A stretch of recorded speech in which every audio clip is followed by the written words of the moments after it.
Hi everyone, welcome to July monthly favorites. This is a big month for me because it is my first full circle year here on YouTube, and I remember my first monthly favorites ever on YouTube was my September monthly favorites. So this will be my first one after having a whole year on YouTube, but this year it's July since I got to do a full year of July. So starting off, I just wanted to share with you some of my monthly favorites. I'm going to start with the eye products first, just because I tend to favor them this month. Also, on that note, I do film in advance, so some of the particular items I might be showing you that were legitimately my monthly favorites may not be a reflection on the tutorials you got to see this month. They're more than likely always going to be a reflection on the tutorials you're about to see. So in a way, it's kind of a fun sneak preview. And if you ever want any amount of sneak previews, you want to know what I'm doing, you want any input, questions, feel free to follow me on Twitter. There's a link to my Facebook and my Twitter on my main page under my channel banner, so you can feel free to check those out if you'd like. Okay, so let's just get started. Let's just dive right in with eyes. No doubt about it, my favorite cruelty-free eyeshadows these days have been Inglot. This formula is not watered down whatsoever. It's rich, it's intense, it's lovely. I'm sure you've heard that a million times on YouTube, but if you don't have any Inglot and you can get some Inglot, you need to get yourself some Inglot, because not only is this more affordable than MAC shades, you get a severe intensity, but you can also mute them down. Anytime I've done a neutral day look with these babies, I've gotten so many compliments. Anytime I do an insane, crazy look, I get so many compliments. My favorite thing from Inglot, though, are definitely their rich purples. I get so many compliments when I rock their purples. They just make me feel good. I absolutely love their purples. So this is Inglot number 73, one of my favorite purples by far. I also really like this, this really soft, pretty purple. This is DS number 493. It's kind of a good dupe of Makeup Forever's, kind of like a, I think that's number 9. Also kind of reminds me of MAC's Creme de Violet. So there's those babies. I did a lot of purple looks this month. You only probably saw me upload a couple, but I'll actually be uploading a lot more purple looks. So I hope I don't overkill it with you on the purple looks. I hope you enjoy those. Also really liked, as far as other shades go, I blended out a lot of those purples with this beautiful baby, matte number 362. This is probably one of the best intense pinks. In the store, it didn't look as vibrant to me. It could have been the California sun shining through the window, but that is gorgeous to blend out those other two shades. As far as Inglot neutrals go that I feel you should have in your kit is Inglot number 53. Absolutely love this chocolate brown with silver shimmer. That is beautiful, beautiful, beautiful. So I'll definitely have looks coming up with those. And the one thing I do like about creating a whole huge 20 palette is the possibilities are endless. You can create a whole big palette that's good for a number of occasions. I pop this out and I feel almost every other tutorial these days, and you guys just don't get bored with my looks because I have a plethora of colors here. So it always feels like I have, you know, like I can definitely move my looks around a little bit, because even if that is my mainstay go-to palette, it really is my go-to non-MAC book. The only thing I would criticize myself about putting this baby together is that I don't have enough mattes in here. I don't have enough matte neutrals, so I tend to grab my MAC palettes a lot because I do have a lot of perfect soft brown matte neutrals. So yeah, but matte neutrals do exist at Inglot, and I just haven't bought a ton because of the simple fact that I don't like to replicate everything I already own, whether it's cruelty-free or not. I feel it's a severe waste of my money to just go out and replicate perfectly good products, so I'd like to wait to use more up before doing so. But as far as matte browns go, I love number 390. This is a good dupe of Kid. This is probably really not going to show up on you unless you're super pale, but if you're super dark, try this out as a highlight shade. And it's almost kind of like MAC's Malt. I kind of also recommend it for transitional blending of any color. Really, it'll just diffuse the color out nicely. It doesn't even show up a lot on me, but that's exactly why I like it. So that's that for Inglot eyeshadows. I have also finished up every MSF backup I own. So it's pretty much just me and my Inglot YSM pressed powder. I've been, you know, hitting the wall now for actually like over 3 months, but luckily my duo fiber does not soak up a lot of powder, and this is technically an eye product because I've actually been using it as eyeshadow for pinup looks, and you'll actually get a chance to see that if you didn't already see that in my tutorial that I'll be uploading on Sunday. So yeah, that's that for Inglot eyeshadows. I've also been definitely playing favorites with, where are you? Also been playing favorites with Too Faced's Romantic Eye Palette. The huge reason I do love this is because it does look like something I would have put together. There are so many amazing shades in here. You have greens, browns, and purples, and I love that. That's definitely like a book for me. And then also to have like crease colors and highlight colors and stuff.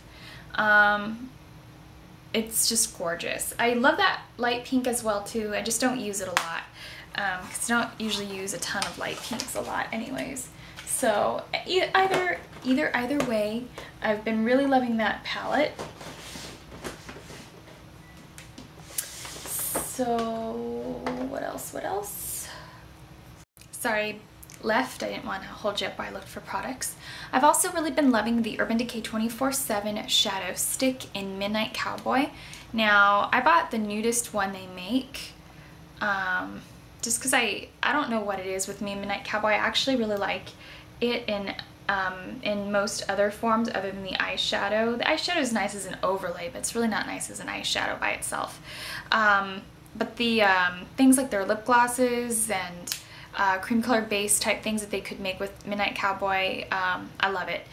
I wish that they would make their lip, I think it's an eyeliner, permanent. It was in the 15th anniversary set.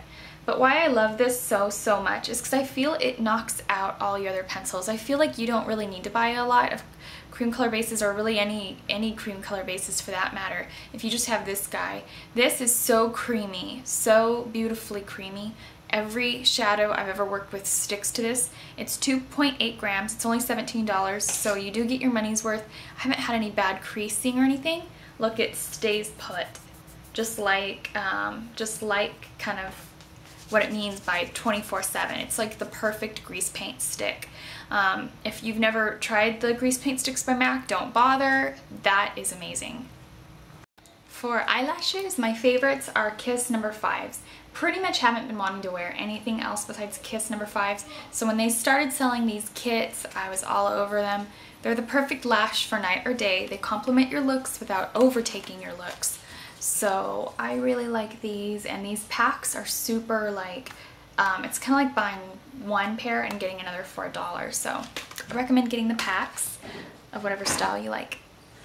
A lot of the videos I'll be uploading in August will have a lot more gel liner than ever before. I've really been digging Inglot's No. 77 Matte Gel Liner just because it is so inky and gelish, and it makes my artificial lashes look beautiful. It's seriously not easy to remove, so putting it on is kind of a commitment, but I think it's about, you know, similar wear time as my Stila Stay All Day anyways, which is also waterproof.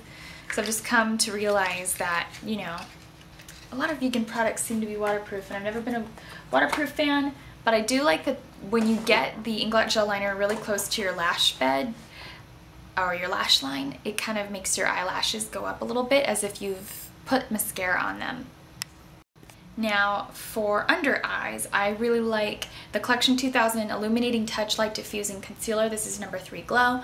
I will cry like a baby when this is out. I think I posted that on my Facebook and Twitter possibly. You can't really see it on my skin, but it's just very slightly, very easily, sort of tones and brightens this area under here, and makes a huge difference. I never actually thought that this product would make a huge difference, but it really does. For face, the next thing I've really been loving is bronzer. I've been living in it.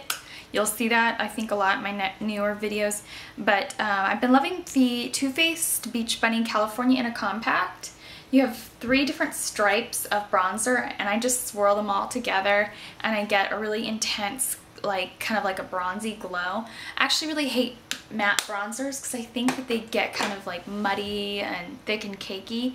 So I really like that one because, I mean, obviously the rest of your body isn't going to be as tan as anyways, so I kind of like that, the shimmery ones, because they don't take themselves too seriously. I also really like, for highlights, my Too Faced Absolutely Invisible Candlelight powder. Looks like this. This doesn't really look like much when you're just kind of eyeballing it. Well, I'm sorry, when you're eyeballing it, yes, it looks like a lot. When you swatch it, it kind of looks like something. Until you put it on your face, it looks like nothing, but then when you turn your head, like in broad daylight, it's beautiful. So this is great for going out in the sunlight for summer. For a night product, this will tank badly. You'll never see it. We're going back to this little palette for my facial highlight for daytime and night. I really like Inglot number 467 eyeshadow. I'm actually wearing it right now, but it's super beautiful. Super lovely. There's a swatch. It's a little shinier than Orb or Nude Scene, which I'm in love with, so it does definitely work, as you can see, wonderfully as a facial highlight as well. And I love doing that. I love to take my favorite eyeshadow and just pop it here, the same color I'm wearing on my brow bone, and it makes the whole look cohesive. For blush, it's definitely been using my more pigmented blushes. Again, I was kind of into just cream blushes at the beginning of this month, but I've been using things like Sleek's Flamingo and just my 188, and then just buffing it back here until I really discovered that strawberry blush technique that I just uploaded a video on. I kind of was starting to get away from pigmented blush, especially because I've just been doing darker eyes lately. I know not everybody's been a fan of sort of my darker eyeshadow looks, particularly because it is summer, but I do work at night, so that's kind of why I like to do the dark looks. As far as lips are concerned, I've really been enjoying the Urban Decay 24/7 Glide On Lip Pencil in Paranoid. This is just a perfect nudie color. It just defines your lips really beautifully. It's kind of like Naked. It's a little pinker though. So I've just been using that almost regardless of the color. I'm wearing Peach Stock today, so it is kind of showing up through the color, but it's really nice under various lipsticks. So it looks also really nice underneath Viva Glam Cyndi Lauper. And I did find a dupe for this in my subscriber favorite dupe video you guys wanted to see. I said this was a dupe for Ladybug. A subscriber also commented it's very similar to C Sheer. And then I said it was very similar to Lush It Started With a Kiss. So there's plenty of replicas of Viva Glam Cyndi, so you don't have to worry. But I've really just been enjoying like that really beautiful sheer corally color. What else? You'll be seeing some red lips in my videos coming up, so I won't give those away. You'll see them. They're one in particular is very special. Just because it's hardly ever blogged about. I don't think I've ever seen that color get blogged about. Kind of been using some of my MAC lip glasses a little bit more, kind of trying to just use them because I have them. I really like Cultured. I'm actually wearing Purr right now. These are just oldies but goodies. Let's see. As far as lip glosses go, I don't have a mainstay color. Just kind of like trying to rifle through my stuff. Let me see. Oh yes, Sleek Pout Polish and number 942 Powder Pink. I did a lip combo of the week using this. This is so amazing. I love this stuff. I also filmed my tag 17 random questions wearing this.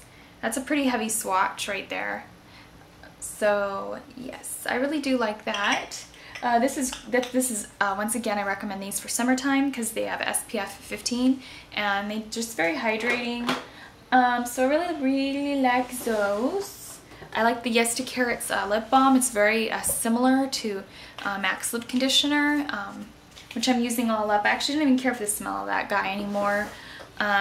Simply just because I'm used to the like more of a cruelty-free or vegan style lip balm. I can kind of smell the petroleum a lot more, and I never was able to before.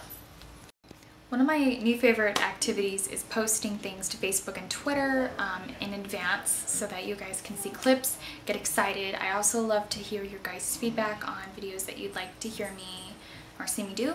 I also like to check out what you guys are doing, because a lot of you guys do post things to various websites or blogs, beautylish type of, you know, things, competitions. A lot of you guys like paint your nails in very intricate designs, and I'm just like thinking, does this person have a blog or a YouTube? So definitely feel free to follow me on Twitter. My Facebook is on an approval basis. Yeah, and what else? So yeah, I've been loving that. And anything, if you guys are wanting reviews from me, feel free to ask. I haven't worked with all of the Delium tools as much as I'd like before I do a review. I like to be very clear and precise when it comes to reviews. If you have a question about a particular brush, I'll let you know that I'm still reviewing it and working with it, but I'll let you know how I'm liking it. And yeah,